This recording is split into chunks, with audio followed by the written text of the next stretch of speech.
Bonjour, dans cette vidéo on va étudier la matrice d'adjacence d'un graphe orienté et on va calculer le plus court chemin entre deux sommets en utilisant l'algorithme de Dijkstra.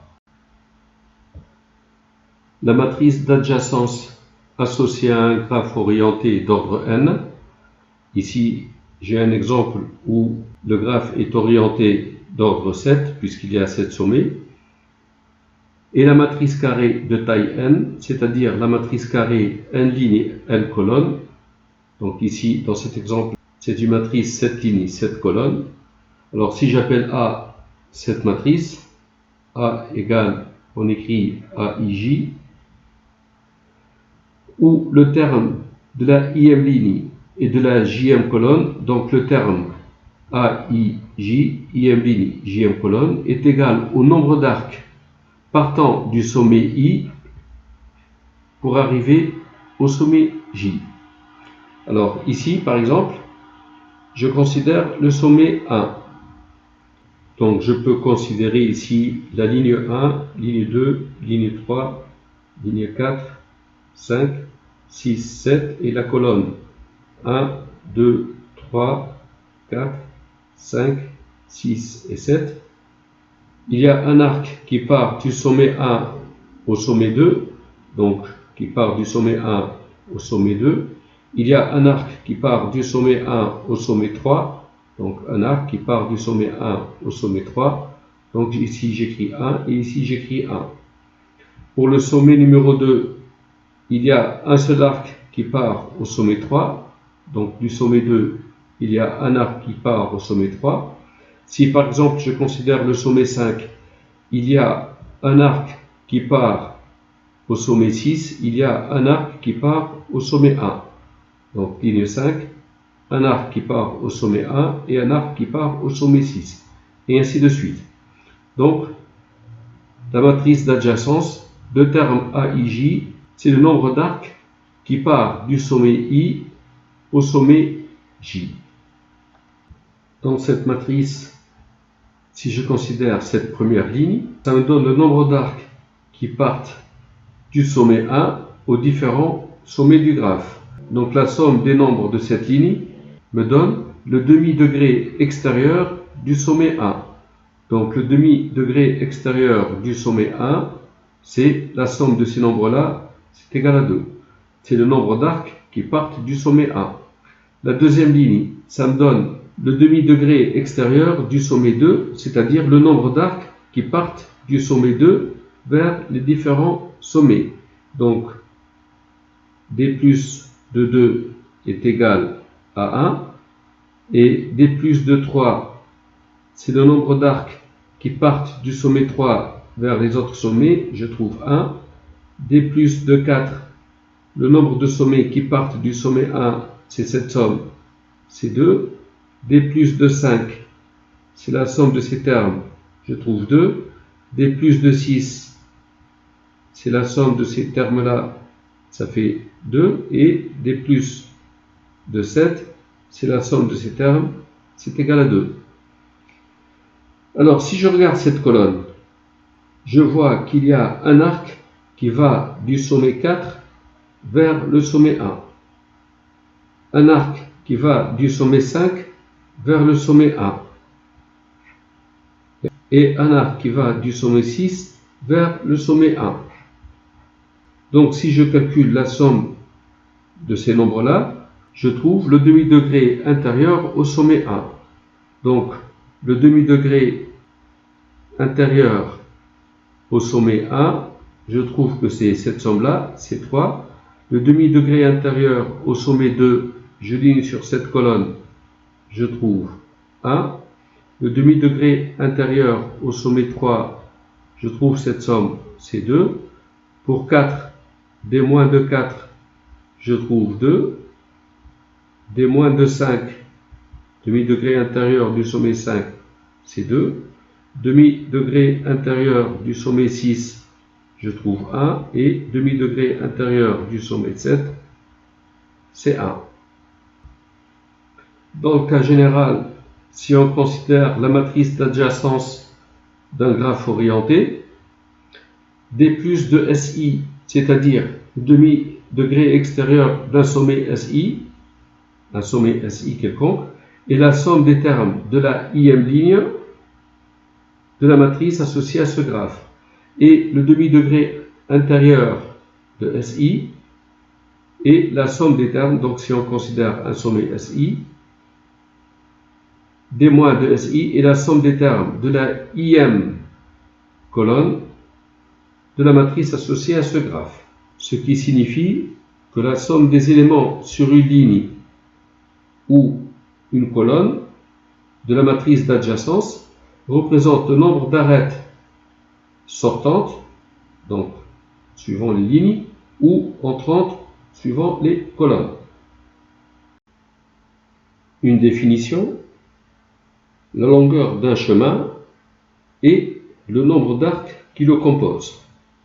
Donc si je considère ce chemin qui part de 1 pour arriver au sommet 2, puis le sommet 3, puis le sommet 4, puis le sommet 5, donc ce chemin-là,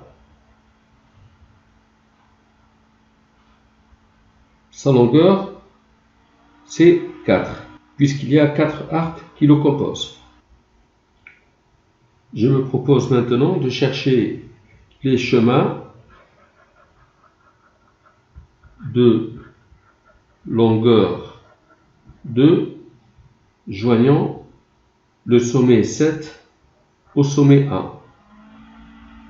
Alors, joignant le sommet 7 au sommet 1, et je veux que le chemin soit de longueur 2, je trouve soit ce chemin, ça c'est le premier, soit ce chemin-là. Donc, je trouve qu'il y en a 2. Si je veux chercher les chemins de longueur 3 joignant le sommet 4 au sommet 3, de longueur 3, donc je peux aller du sommet 4 au sommet 5, ce chemin-là, puis je viens ici, puis je viens ici. Ceci est un premier chemin.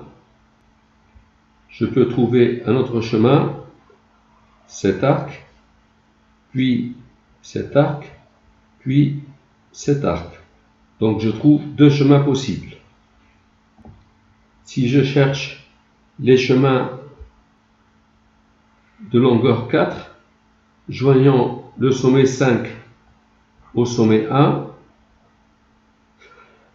alors du sommet 5, je veux aller au sommet numéro 1, l'arc 5, 6, puis l'arc 6, 7,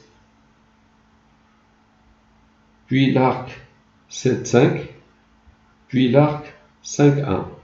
Ceci est un premier chemin. Un deuxième chemin, l'arc 5, 6, puis 6, 7, puis 7, 4, puis 4, 1. Donc ceci est un chemin de longueur 4, joignant le sommet 5 au sommet 1. Je peux trouver un autre chemin, cet arc 5, 1, puis 1, 3, puis 3, 4, puis 4, 1. Donc, je trouve 3. On a le résultat général suivant. Si G est un graphe orienté de matrice associée A, le nombre de chemins de longueur n joignant un sommet I à un sommet J est le terme AIJ de la matrice A puissance n. C'est-à-dire on calcule la matrice A puissance n et on prend le terme AIJ, c'est-à-dire IM ligne, JM colonne. Ayant ici les matrices A au carré, A puissance 3, A puissance 4 et A puissance 5 que j'ai calculé avec l'ordinateur, alors si je veux les chemins de longueur 2 joignant le sommet 7 au sommet 1, chemin de longueur 2, donc je considère la matrice A au carré, donc je regarde cette matrice, joignant le sommet 7 au sommet 1, donc je regarde la ligne 7 et la colonne 1, je trouve 2. Donc le nombre de chemins de longueur 2 joignant le sommet 7 au sommet 1, il y en a 2. Les chemins de longueur 3 joignant le sommet 4 au sommet 3, chemin de longueur 3, donc je regarde la matrice A puissance 3. Joignant le sommet 4 au sommet 3, donc je regarde la quatrième ligne, troisième colonne. Je trouve 2. C'est ce nombre. Les chemins de longueur 4 qui joignent le sommet 5 au sommet 1, chemin de longueur 4, je regarde la matrice A puissance 4 et cinquième ligne, première colonne. Cinquième ligne, première colonne, je trouve 3. Je trouve ce nombre. Donc voilà, il faut retenir, si G est un graphe orienté de matrice A, le nombre de chemins de longueur n joignant un sommet I à un sommet J est le terme AIJ de la matrice A puissance n. Vous pouvez par exemple vous amuser à chercher les chemins de longueur 5 joignant le sommet 4 au sommet 6. Il faudra regarder cette matrice A5 joignant le sommet 4 au sommet 6. Vous en trouverez 2. Soit j'ai un graphe orienté pondéré. Pondéré, ça veut dire chaque arc est affecté d'un nombre réel positif appelé poids de l'arc. Un poids peut être un temps pour aller d'un sommet à un autre, d'un point à un autre. Ça peut être aussi une distance ou toute autre chose. On appelle poids d'un chemin la somme des poids des arcs qui le composent. Ce chemin-là, donc du sommet 1, je vais au sommet 5, puis au sommet 4, puis au sommet 7, puis je rejoins le sommet 4, donc c'est des arcs orientés. Le poids de ce chemin, c'est la somme des poids ici, donc c'est 3 plus 4 plus 3 plus 2, ça fait 12. Donc le poids du chemin 1, 5, 6, 7, 4 et 12. On appelle plus court chemin entre deux sommets un chemin de poids minimum parmi tous les chemins reliant les deux sommets. Donc on fixe au départ deux sommets, un sommet de départ par exemple le sommet 1, puis un sommet destination c'est le sommet 4. Et parmi tous les chemins qui mènent du premier sommet au deuxième sommet, on cherche le chemin de poids minimum. Donc ce chemin 1, 5, 6, 7, 4 et de poids 12, on peut trouver un chemin plus court, ce chemin-là par exemple. Son poids c'est 6 plus 2 plus 5. Donc le chemin 1, 2, 3, 4. Le poids de ce chemin est 6 plus 2, 8. 8 plus 5, c'est 13. C'est plus long. Il y a un autre chemin. Ce chemin-là. Donc le chemin 1, 3, 4. Son poids est 4 plus 5, c'est 9. Et a priori, le chemin le plus court entre les sommets 1 et 4, source 1, destination 4, c'est ce chemin-là qui est de poids 9 et qu'on peut vérifier à partir de l'algorithme de Dijkstra. Algorithme permettant de trouver un chemin le plus court d'un sommet à un autre. En exercice, et en considérant ce graphe orienté, je vais utiliser l'algorithme de Dijkstra pour trouver le chemin le plus court pour aller du sommet 1 au sommet 7. Pour ce faire, je considère ce tableau. En première ligne, j'écris les sommets de 1 à 7. Ici, le sommet que je garde comme point de départ à chaque fois et son poids. Alors, je pars donc du sommet 1, donc j'écris 1 ici, et j'écris infini, donc pour le moment il n'y a pas de distance entre 1 et les autres sommets. Donc je garde comme départ le sommet 1 avec un poids égal à 0, et j'efface cette colonne. À partir du sommet 1, je peux partir au sommet 2 avec un poids égal à 6. Donc le sommet 2 sera de poids égal à 6 en provenance du sommet 1. À partir du sommet 1, je peux aller au sommet 3 avec un poids égal à 4. Donc le sommet 3, son poids c'est 4 en provenance de 1. À partir du sommet 1, je peux aller au sommet 5 avec un poids égal à 3. Donc le sommet 5, son poids c'est 3 en provenance du sommet 1. Et seulement. Donc j'écris ici l'infini, l'infini, l'infini. Je cherche le poids minimum ici.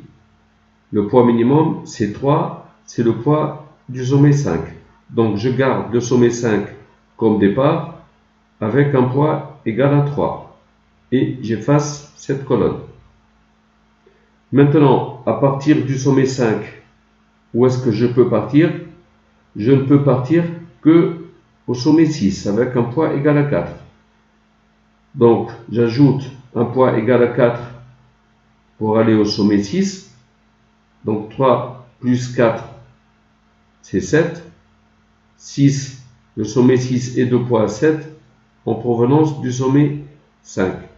Et je garde les autres ici, donc 4, 1, 6, 1. Je regarde le poids minimum ici. Le poids minimum, c'est 4. C'est le poids du sommet 3. Donc, je garde le sommet 3 avec un poids égal à 4. J'efface cette colonne.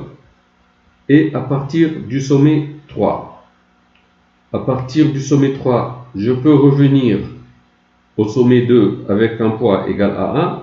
Le poids, c'est 4 auquel j'ajoute 1 pour aller au sommet 2. Donc, je trouve un poids égal à 5 en provenance de 3. À partir du sommet 3, je peux aller au sommet 4 avec un poids égal à 5. Donc ici, 5 plus 4, ça fait 9. Le poids du sommet 4, c'est 9 à partir du sommet 3. C'est d'ailleurs ce qu'on a prévu tout à l'heure. Du sommet 3, on ne peut aller ailleurs. Donc je garde ici 7, 5 et l'infini. Ici, le poids minimum, c'est 5. C'est le poids du sommet 2. Donc, je garde 2 comme départ avec un poids égal à 5. J'efface cette colonne, la colonne de 2. Et à partir du sommet 2, je peux partir au sommet 3 avec un poids égal à 2. Mais comme je ne peux plus revenir au sommet 3, donc je n'écris rien ici. Du sommet 2, je peux aller au sommet 4 avec un poids égal à 16. Mais comme 16 plus 5, c'est 21 supérieur à 9, donc ici je garde 9 à partir de 3. Du sommet 2, je peux aller au sommet 5. Et comme j'ai effacé cette colonne, donc on ne peut plus revenir au sommet 5. Donc ici, j'écris 7, 5, l'infini. Le poids minimum ici, c'est 7. C'est le poids du sommet 6. 6 et 2 poids 7. J'efface cette colonne. À partir du sommet 6, je peux aller au sommet 1. Mais 1, c'est effacé, donc je n'écris rien. À partir du sommet 6, je peux aller au sommet 2. 2 est effacé, je n'écris rien. À partir de 6, je peux aller seulement au sommet 7.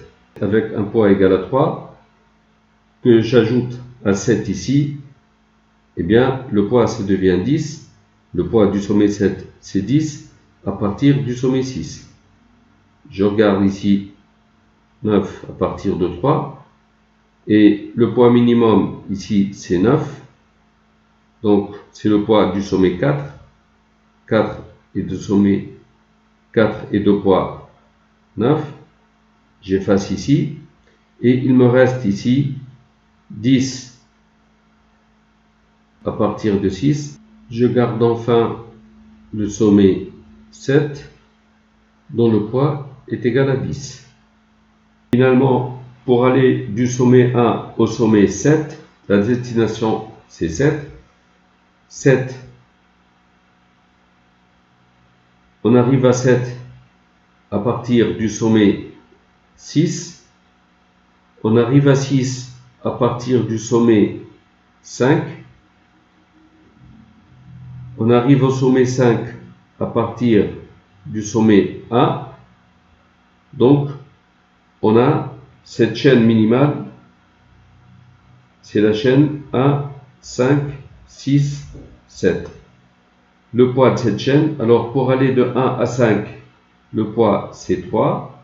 Pour aller de 5 à 6, le poids c'est 4. Pour aller de 6 à 7, le poids c'est 3. Donc, le poids du chemin que voici est 4 plus 3 plus 3, 10. Le plus court chemin donc pour aller du sommet 1 au sommet 7, c'est ce chemin-là, son poids c'est 10. En conclusion, le plus court chemin pour aller du sommet 1 au sommet 7, c'est ce chemin-là, donc le chemin 1, 5, 6, 7, et son poids c'est 10, donc 10 est le poids minimum. C'est ce chemin-là, donc on va de 1 à 5, puis de 5 à 6, puis de 6 à 7. Voilà, c'est la fin de la vidéo. Merci d'avoir suivi.